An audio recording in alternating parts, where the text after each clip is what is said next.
Analysis. I'm your host, Chris, as we look at the Tampa Bay Lightning and the rest of the NHL. We are going to be grading the Atlantic Division today, and I may take a little bit longer on this one, and I may be a little bit more annoyed on this one, just because for the third year in a row, it does look like we're getting the same damn three teams. And I might be happy about that as a Tampa fan, because we're one of those teams, but the rest of the division is going to get some. Fair warning. Starting off with the Boston Bruins, it's an A. I don't like that I have to give the Bruins an A, but hey, what else am I going to give them? Had a heartbreaking Game 7 Stanley Cup final loss. That would break a lot of teams or make them think, well, maybe that's as good as it's going to get. The Bruins have come back like the big angry bear that they are, and they have been impressive, both offense and defense. Obviously, that first line, Marchand, Bergeron, Pasternak in particular having a fantastic year. The other end's just as good too. Tuukka, Yaroslav Halak. Either one is a force to be reckoned with. They've got depth as well. I wouldn't say there's any sort of special weaknesses. I mean, you could say shootouts, but I imagine if you were to talk to most Bruins fans about the shootout, it would be something like this. Hey Bruins, do you want to win a shootout? Is that something we need to be good at come playoff time? No. Then I don't want to hear it. They'll probably be one of the teams that's disappointed that the NHL season is on pause, because they probably were favourites to be the Stanley Cup. Only thing that you might say is negative is winning the President's Trophy. Doesn't that mean they're cursed? Maybe not on this occasion, but we'll wait and see. Moving on to the team that has a special place in my heart, the beloved Bolts, and therefore I guess it's only fair that I go with a B. B for Bolts.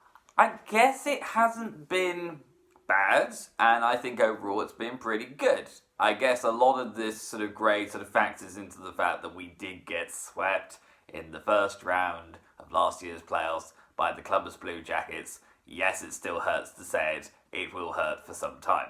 But other than finishing ahead of Boston, I don't know what else we could have done any better. We've shown strength and depth this year. We've managed to sort of, generally juggle some of the injuries. We've gone on some fantastic streaks. 10-game winning streak earlier in the year, 11-game winning streak that sort of came to an end in February. We've shown more physicality, which I think is good. Pat Maroon has been a very good acquisition. Curtis McElhaney hasn't necessarily solved all our problems in terms of when Vassey's not in net, but I don't think he's done particularly badly. I would say the one thing that we still need to work on is sort of leading a cavalry charge and then sort of not being able to get back. All too often we like to be all guns blazing and then, let me think, Cooch turns it over at the blue line and all of a sudden there's an odd man rush and Vassey's being left hung out to dry. Sometimes Vassey will be able to stop things like that, but more often than not, he's probably going to get beaten. He can't be in two places at once. So I think if it does come to the playoffs, we do just need to be a little bit sharper, and also in quite a lot of games we need to start better, because some of the starts have been horrible. Note, case in point, the last game we had before the pause against Toronto, that first period. Ooh. Moving on to the Toronto Maple Leafs. Gonna give a C, but to be honest, it could be anything. It could be A or F, depending on your point of view. This is a team that has the potential to be an A, has on occasions shown grade A performances against us a couple of times, against Pittsburgh, even against Boston. They can do it. They can mix with the best. So why do they do things like losing to a Zamboni driver who works for them? They're impossible to figure out. I genuinely could have given them any grade. I think the thing that sort of made me go with the C is just the fact that they don't seem to have moved in terms of actual standings. They finished third last year. They're finishing third this year. Ultimately, the Leafs will be judged on what they can do in a postseason, and until a postseason happens, it's pretty hard to give them anything higher than a C. For quite a lot of the season, they've struggled to even hang on to third. They've been a poor third compared to Boston and Tampa, and I think they really do need to look at themselves and go, we've got a $30 million line, how are we so far behind these guys, and how are we nearly getting caught by Florida on multiple occasions? If the Leafs can figure that out and be more consistent, then maybe I will raise that grade. But you do have to realise, I think, that whether you're a neutral or a Toronto Maple Leafs fan, they are very frustrating. And this, fair warning, is where I start to get nasty. Florida, you're very lucky. You're getting 2 different grades. Are you ready? This is your grade before the All-Star break. And this is your grade for after the All-Star break. I will throttle that franchise with my own bare hands. You had a chance this year to take advantage of the fact that Toronto have been spluttering along, and to a certain extent, we were spluttering along. You were in a playoff spot before the All-Star break, and since then you have generally been absolute garbage. Before the All-Star break, at least you could say, well, Florida, the defense isn't necessarily fantastic, and Bobrovsky seems a bit wobbly, but that offense, have you seen the good gracious? They are ripping through teams like it doesn't even matter. And what did the Florida Panthers do immediately after the All-Star break? Lose 4-0 to the Montreal Canadiens. Oh, well, you're always going to be rusty after the All-Star break, it happens. Yes, but not rusty for a month. Oh, Chris, you're being so mean about Florida. Where's all this coming from? Gosh, I wonder, is it the fact that they couldn't win at home for over a month? Maybe. It just frustrates me that there is a franchise there that could be equally as supported as we are in Tampa, and yet even when they seem to be on the verge of making a playoff push, where are the fans? Why is that stadium, game after game, half empty? This is the place that's meant to be hosting the All-Stars next year? I just think that if Florida don't make the playoffs again, then you genuinely do have to look at that franchise and wonder, is that the right place for an NHL franchise? Is there enough of a fan base? Is there enough success? This season, Florida managed to get one of the best goalies around, we thought, one of the best coaches around, probably still is, and were generating some real momentum. It just really frustrates me to see a team have all that and then seemingly almost throw it away.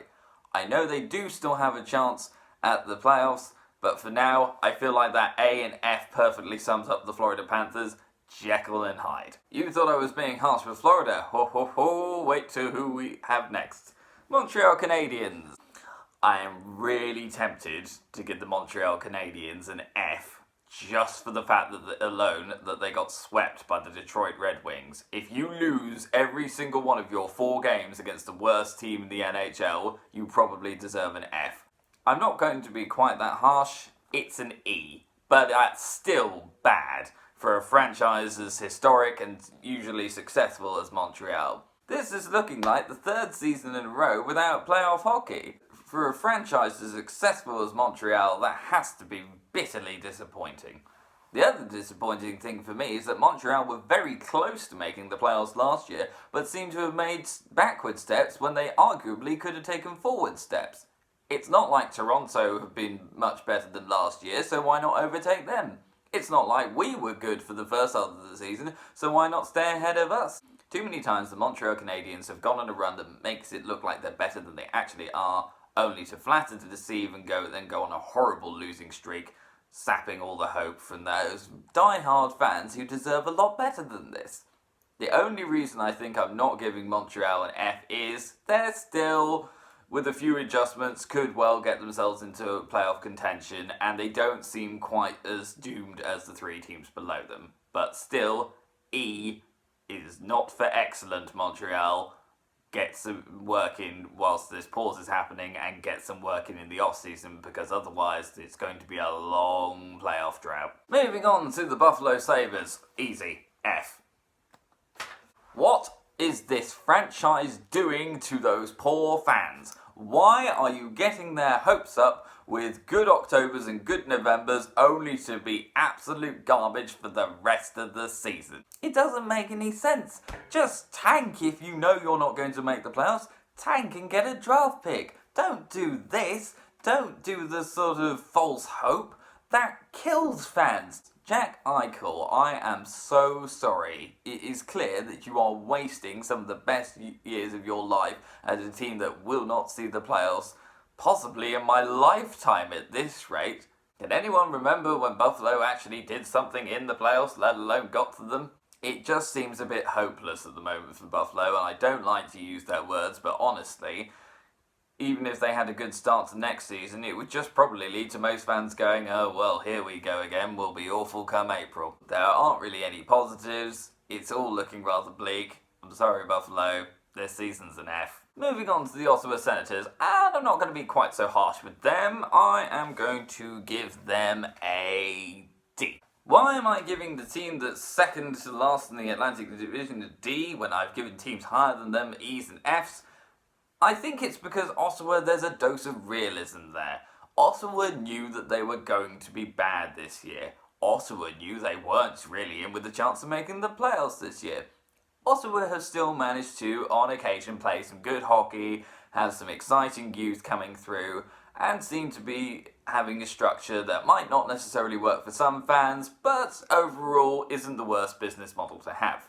It's interesting to actually look at the trade deadline and realise that Ottawa pretty much has almost all the draft picks next year. They can build quite a team of young superstars, and there's not much that the rest of the league can do to stop them because they keep giving Ottawa draft picks. Yes, I think for Ottawa it is a little bit frustrating that this is another season without the playoffs, but it's not like they've got the biggest drought in the division. They did make an Eastern Conference final in 2017, and that was pretty awesome.